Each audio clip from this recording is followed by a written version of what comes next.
Some big picture takeaways for Kevin Porter Jr., Jalen Green, Alperen Sengun, and Christian Wood that we learned from the Rockets' loss at home to the San Antonio Spurs, coming up right here at Locked On Rockets. It's the Locked On Podcast Network, your team every day. This is Mission Control, Houston. Ignition sequence start. With the second pick in the 2021 NBA Draft, the Houston Rockets select Jalen Green. T-minus 15 seconds. Guidance is internal. I'm going to keep working. I'm going to keep getting better every day. I'm going to keep perfecting my craft. And every time I step on that floor, I'm coming.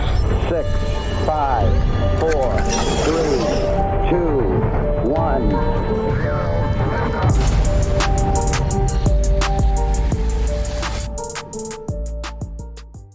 What's up, and welcome to another episode of Locked On Rockets, your daily podcast home for everything Houston Rockets basketball. As always, I'm your host, Jackson Gatlin, native Houstonian, and also host of Locked On NBA Mondays. Be sure to follow along on Twitter at JT Gatlin, show, of course, at Locked On Rockets. And hey, we sincerely thank you for making Locked On Rockets your first listen each and every day. Now, I do have to apologize for the tardiness of this episode in particular. I was dealing with some personal issues with, shout out to type 1 diabetes and shout out to all my type 1 diabetics out there who know how quickly diabetes can go haywire. Also, shout out Adam Morrison, former NBA player, type 1 diabetic, who, kind of gave me all my hopes and dreams that I might one day make it to the NBA as a diabetic. Now, I digress.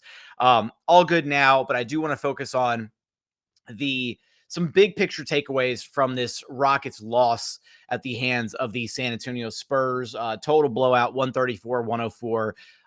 It was just, a bad overall game for the Rockets. They could not defend.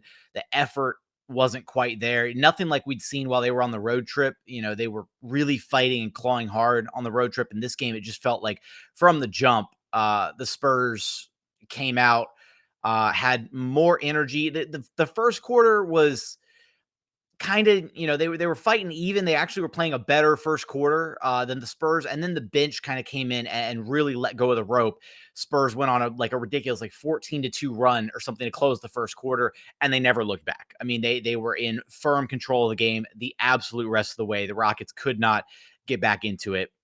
The entire fourth quarter was garbage time. So with that, I want to focus on the big picture stuff from this game, and that's going to be Kevin Porter Jr.'s play as of late, Jalen Green's struggles as of late, as well as Christian Wood and Alperen Sengun and Silas's thoughts on that pairing, potential pairing in the front court, and just kind of talking about Alp's minutes and that whole situation. So let's focus on KPJ here first, because KPJ has been he's been incredible over these last 5 or 6 games, basically dating all the way back to the win on the road against the San Antonio Spurs. KPJ's looked really, really good. And some of this has coincided with his decision to get off social media. He's back on social media now, but he did still have a good game against the Spurs, minus the third quarter, which I'm going to talk about a little bit. But he's looked very locked in, focused, from the jump of these games. And I think a big part of it is just things are slowing down for him to where the decision-making has become a lot easier. And it's probably because he's kind of in rhythm for the first time this season, right? Earlier this season, again, you take the double big lineup crap and you just chuck it out the window. But since then, he hasn't really been able to get into a true rhythm with his play. And so now we're kind of seeing KPJ, in a rhythm. Silas mentioned the other day that now that the lineups are more set and the rotations are more clearly defined, there's kind of an understanding of who's going to be on the floor at what time, what guys are going to be in what spots. And I think that's making life a little bit easier for KPJ to understand where to hit his guys, right? Where certain guys are going to be, how to read certain things, and how to react to the way that defenses are guarding certain actions. And so one thing stood out against the Spurs is it's not like he's making these incredibly difficult highlight reel passes, although he does still have the occasional one of those as well. He had one early in the Spurs game where he whipped it one-handed to a cutting Jalen Green, and Jalen got an easy 2 at the rim. And those moments are great, right? Where he's able to find teammates for these really easy buckets. And that's what his job is to make life easier for his teammates. He had another one where he was running pick and roll with Christian Wood, and he was kind of driving left towards the baseline, and Wood was rolling in towards the paint, towards the middle. And KPJ kind of was waiting and waited for the defender to kind of slide up and commit to him, for Jakob Poeltl to decide, okay, am I dropping? Am I sticking with Wood? Am I getting into KPJ's face and showing on him? What am I doing? And he just was very patient with his dribble. He had his defender kind of tucked away on his hip. And as soon as Jakob Poeltl showed just enough face on the pick, on the drive, KPJ whipped a pass around Jakob Poeltl, a little bounce pass, very crafty, to the rolling Christian Wood for an easy 2. So it's not like he's, again, has these insane highlight level, Jokic, Alp, whatever level passes. There's still quality passes, but it's more so things are just slowing down for him. And he's being very patient, very deliberate about what he's doing with the basketball. And I think the patience is a really big key, where we're not seeing as many times where KPJ drives in with no idea what he's going to do with the basketball and like picks up his dribble in like the 15 to 18 foot range and immediately needs like a bailout. Those still happen occasionally, but he's much better about, okay, I'm going to keep my dribble alive and I'm going to make quick, crisp decisions with the basketball. Like, okay, I'm driving it up the court. All right, who am I getting the ball to first, right? What action are we getting into first? And it's that level of decision-making and processing and figuring out how he's going to attack the game that is helping him out along this, path to become accustomed to being the Rockets point guard.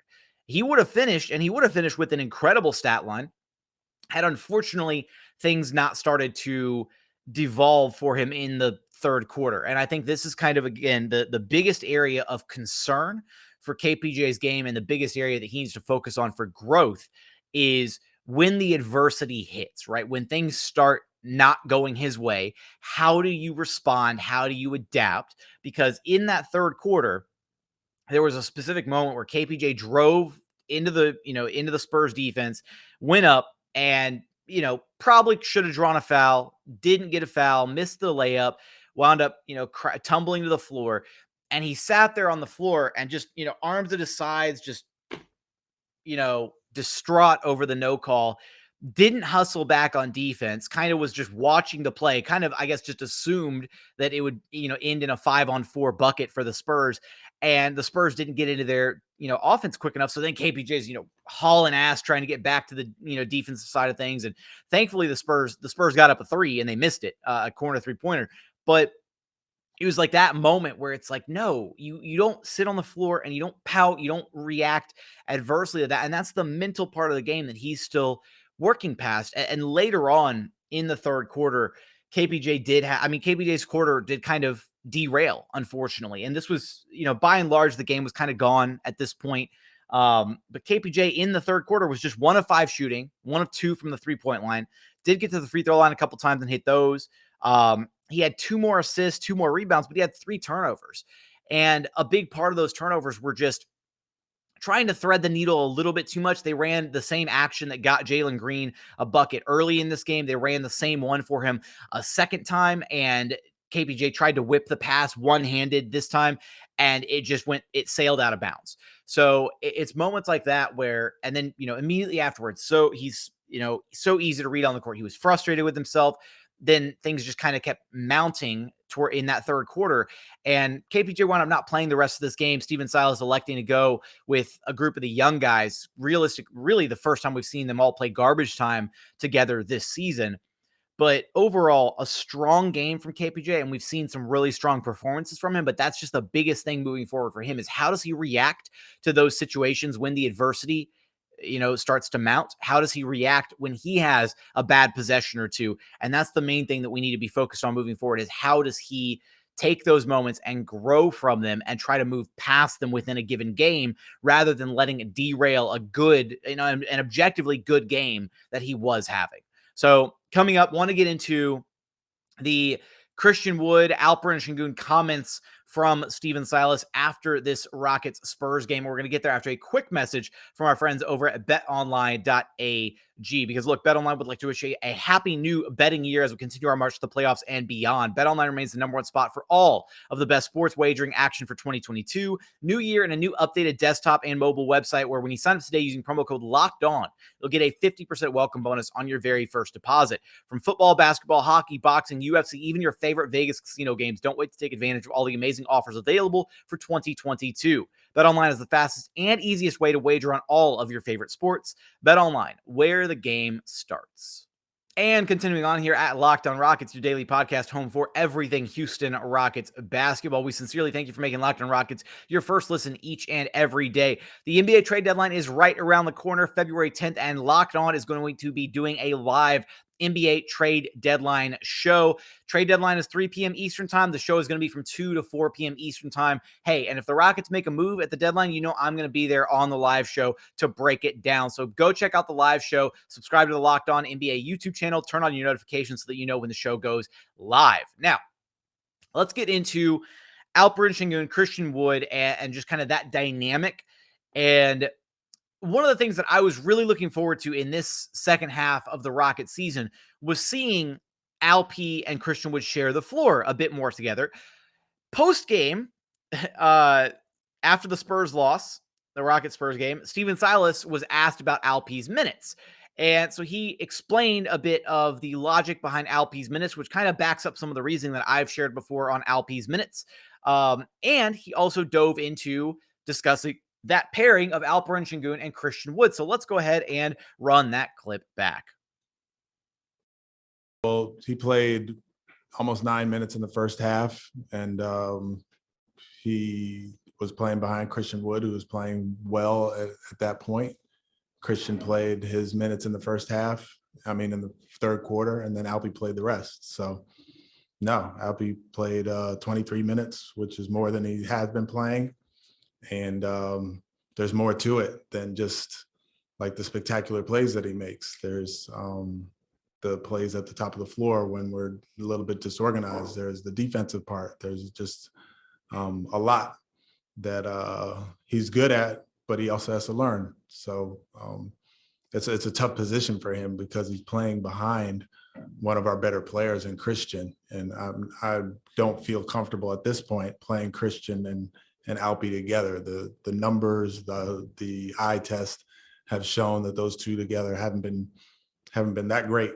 So those minutes are split, and he's just got to keep working and keep fighting. Interesting thoughts from Stephen Silas here on the potential Alperen Sengun, Christian Wood front court pairing, and it doesn't seem like we're going to see much of that duo in the future, which is disappointing because I thought that would be kind of a staple of the Rockets in the second half to see, what they had with those two guys in the front court, to see if those two can coexist with each other moving forward, to kind of understand, okay, do we need to, make moving Christian Wood a priority? But, there's a lot to unpack from that Stephen Silas statement. First off, talking about the numbers and the eye test not supporting that lineup further cements my belief that there was something going on behind the scenes that had to be worked out with Daniel Tice and his agent before they moved away from the double big lineup, because the numbers in the eye test damn sure didn't support that lineup either. And it took them, it took them 15 straight games of losing to figure that one out. So there had to have been something else going on there that, was with the Tice Wood lineups. And then secondly, it makes me wonder if this means that Christian Wood is, that moving him is more of a priority because they can't get Sengun the minutes ahead of Christian Wood, or if it locks in the fact that they don't view Sengun as ready to take on those starter minutes. Like, you hear the way Stephen Silas talks about Alp. We've heard the way that John Lucas talked about Alp before the in that Cavs game where Stephen Silas had to leave early and John Lucas was the one who talked to the media. They don't seem to be nearly as high on Alp's talent as a lot of the fans are, and even, as some of the media are. And, maybe it's because they're seeing things that we're not seeing, pointing out different, deficiencies in his game. Yes, there's some concerns with the fouling. Yes, there's some concerns defensively. There's moments where there's spurts where he looks really good, offensively. And then there's spurts where he, has, a handful of turnovers all in a row, or, a bunch of, missed opportunities, all back to back to back, missed shots, bunnies at the rim, that kind of thing. So I get it. I just don't know if necessarily like the Rockets coaching staff view Al P as a guy that they want to just throw into the starting lineup, if Christian Wood is moved, say, tomorrow. I don't think I've uttered this in a place where like the receipts are applicable. So I'll like circle back on this. But if the Rockets were to move Christian Wood at this deadline and still have Daniel Theis on the roster, it would not shock me in the slightest if they opted to start Daniel Theis and then still bring Sengun off the bench, albeit like increasing Shingu's minutes, somewhat, right? Adjusting the rotation pattern so that he gets more than the, 20 to 24 minutes a night that he's been getting.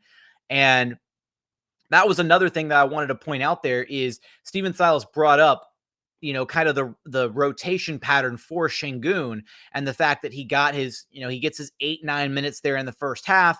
And then in the second half, Christian played his first stretch in the third quarter. Alp checked in and then played the rest of the game. So he finished with 23 minutes.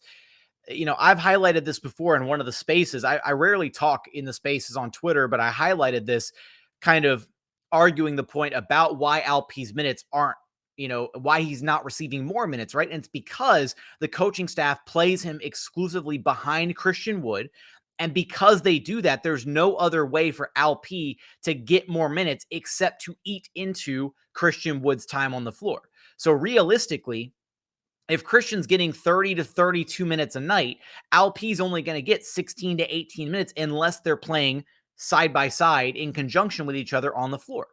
So based on this comment from Stephen Silas, it doesn't seem like he's willing to or ready to do that because of the numbers, the eye test, which I think is, again, kind of funny given the fact that Christian Wood and Daniel Theis have played 346 minutes together on the floor. They have a minus 20.8 net rating, which is just atrocious.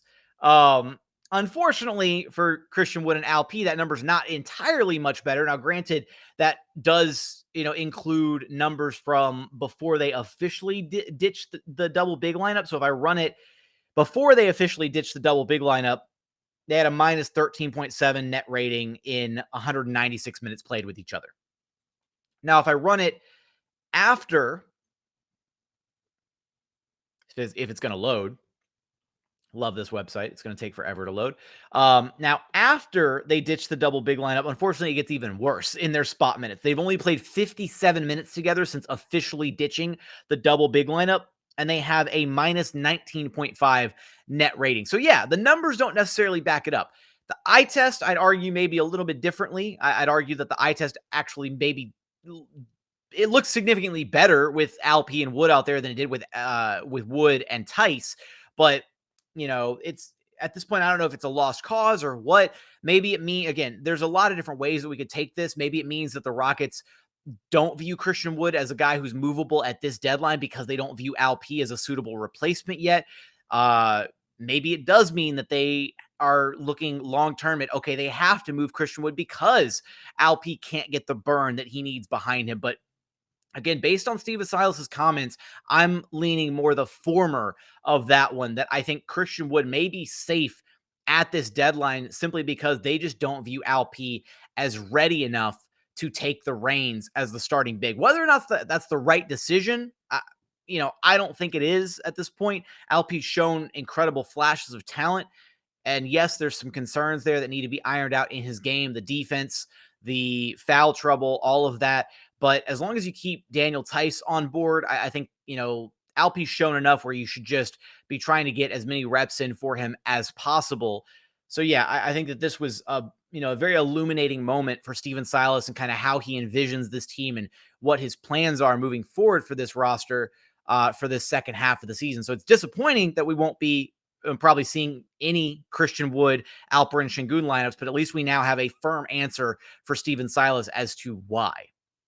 Coming up, I want to get into Jalen Green's struggles, which have just continued. And we're going to get there in just one moment. And final segment here at Locked On Rockets, your daily podcast home for everything Houston Rockets basketball. As always, thank you for making Locked On Rockets your first listen each and every day. For your second listen, go check out Locked On Bets, your daily one-stop shop for all of your gambling needs. Hosted by your boy Q with expert analysis and insight from Lee Sterling. It's free and available on all platforms. Now, unfortunately, Jalen Green's struggles have continued. He is 3 of 32 over his last 6 games shooting the basketball from long distance. He's shooting 19% over the last 10 games. Things are just not looking good for Jalen Green. And much to Rockets fans, I can't say much to their chagrin, Rockets fans have been clamoring, let's go with that, all season long to see Jalen Green play in garbage time. And the Rockets did just that. Jalen Green played a healthy dose of garbage time against the San Antonio Spurs, and it still did not look good. And that's the frustrating thing is Jalen Green finished the night with 7 points, 3 of 16 shooting, 1 of 8 from the three-point line, didn't go to the free throw line once, did have 4 rebounds, had 1 assist, had a couple of turnovers. And first thing I want to comment on is the, pardon me, the lack of free throw shooting, right? So it's definitely frustrating for Jalen Green. And I think maybe he's getting a bit discouraged about some of his drives to the rim because he's getting, driving, getting contact, not receiving a whistle. And so there are moments where he's discouraged. Like he had in this game against Spurs, he had Jakob Poeltl on a switch.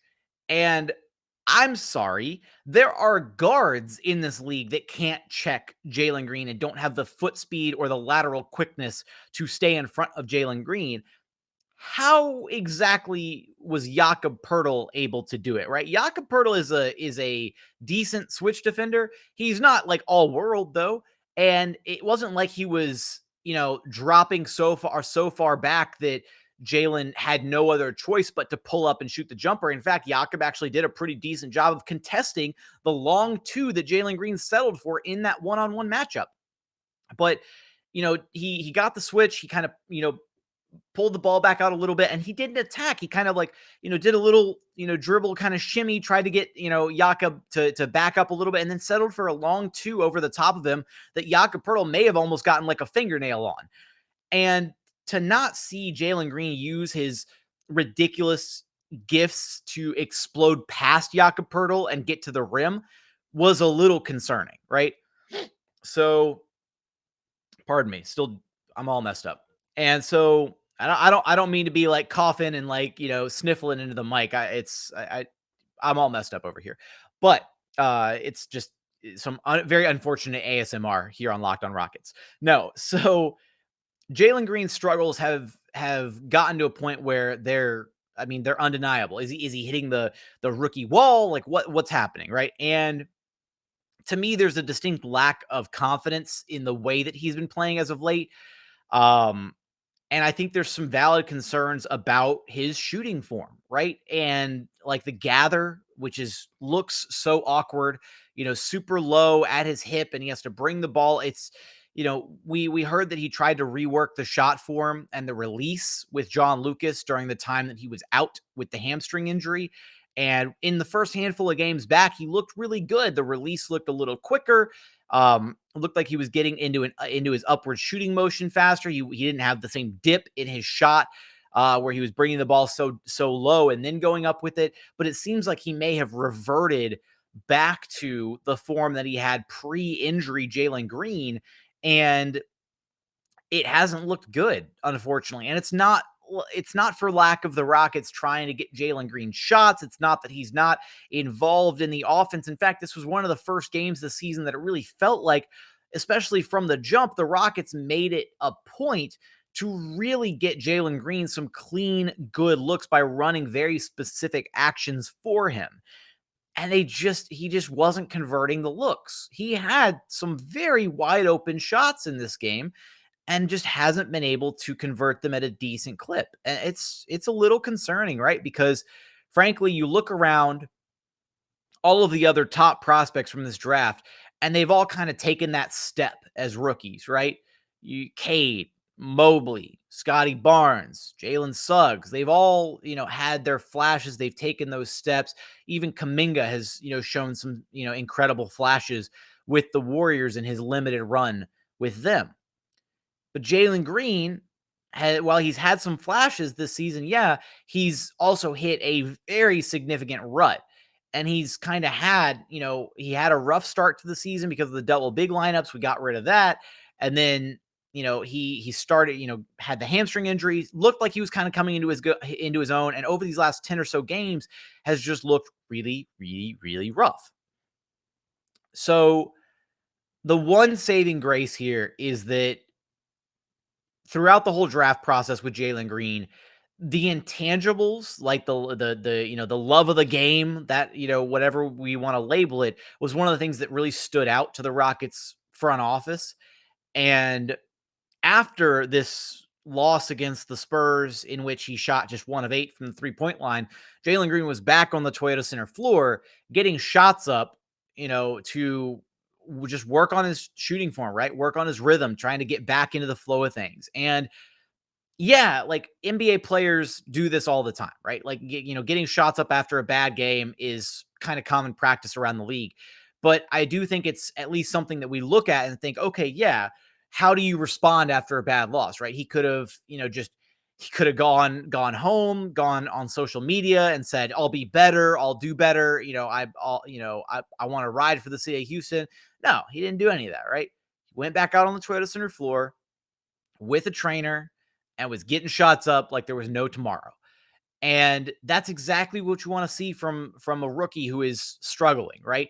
And I do firmly believe that Jalen Green is so immensely talented, and it's that level of talent combined with the work ethic that the Houston Rockets front office did their due diligence on and scouted out and learned about him as a person that will ultimately help him become a great player over time.